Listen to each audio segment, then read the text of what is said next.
This apology from the probably well-meaning man at the Chelsea Clinton Forum encapsulates exactly what is wrong with the modern feminist movement. Hillary Clinton and her daughter, and Gloria Steinem and Lena Dunham and Jessica Valenti and Cecile Richards and Ruth Bader Ginsburg, they only care about their personal political ambitions to amass power. If they can tear down men while they're at it, more power to them. Literally.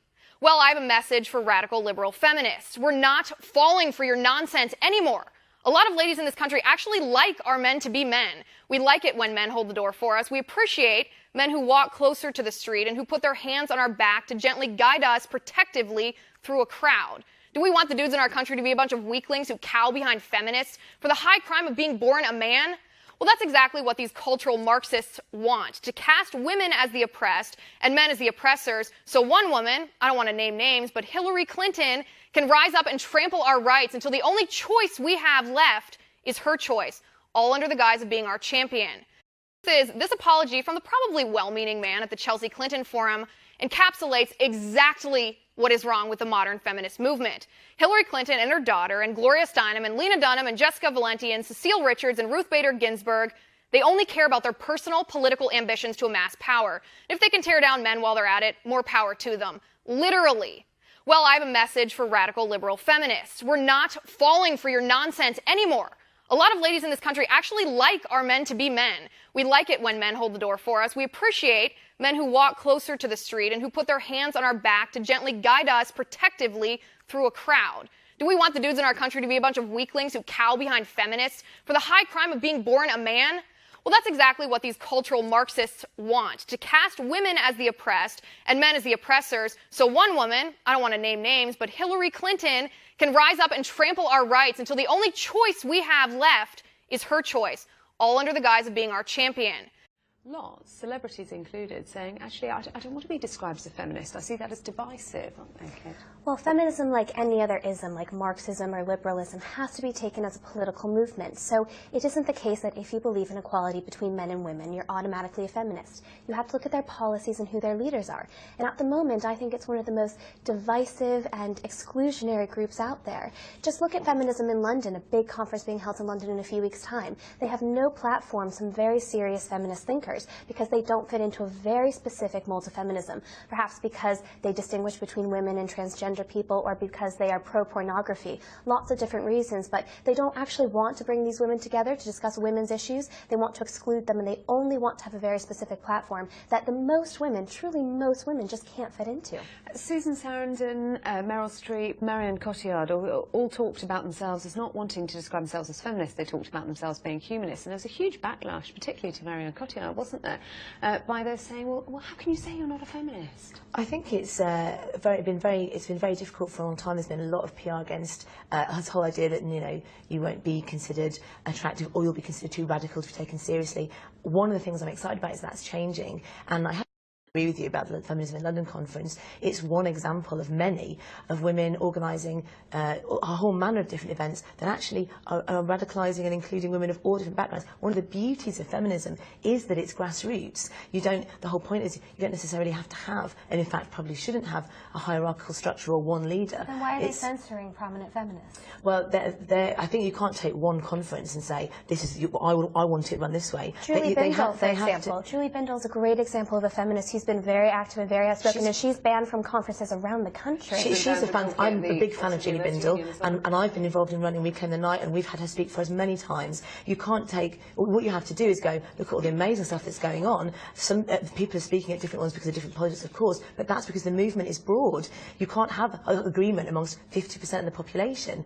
It's just not going to happen. What you can have is debate, and you can have people who, like Julie, who are going to be absolutely right for one crowd, who are going to divide others, but that's the beauty of feminism. It allows us to actually grow and learn together. It's an evolution. I think you've actually hit the nail on the head about why women aren't associating as feminists, because you're right. I didn't say that. It's very well, it's like you said, it's very difficult to get 50% or more of the population to agree to one thing, and feminism is political, and at the moment it's the arm of a left-wing ideology. They're calling for anti-austerity, they're calling for things that a lot of more conservative women, more libertarian women, more independent thinkers just can't fit into. But people like Beyonce, I would totally disagree with you. I actually do think austerity hits women hard. I think a lot of women who have who are traditionally not necessarily part of the movement are noticing that and coming towards like an awakening on many levels because they've been treated so badly. But you've also got conservative feminists of huge status, like Beyonce, who's very much about, I can have as much money as men, I can take as much space as men. Beyonce isn't conservative. But then we've heard from the stars of the films, Hollywood stars saying, Emily Blunt, for example, Patricia Arquette saying, no, this isn't right.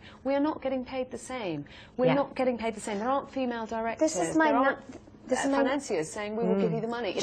Is just doing a huge thing at the BFI this week about her institute trying to change these things. This is the number one reason that I personally can't associate with feminism, because especially in the West, what feminism is attacking is not violence on women and not violence on women across the globe. It's focusing on things like the gender pay gap, which the Office of National Statistics has proven is not true for women between the ages of 20 and 40. It's focusing the gender on pay things, gap is just under 10%, isn't it? 9.4%. If you start taking in the reasons why there's a gender pay gap, like women choosing to work less hours and women choosing to take time off, and the pay gap basically disappears. And lots of feminists like to say, well, we need to protect women because women aren't capable of making their own choices. They're not. Yes, they are. They're saying we're not capable of choosing to take the same route that some of our male counterparts are.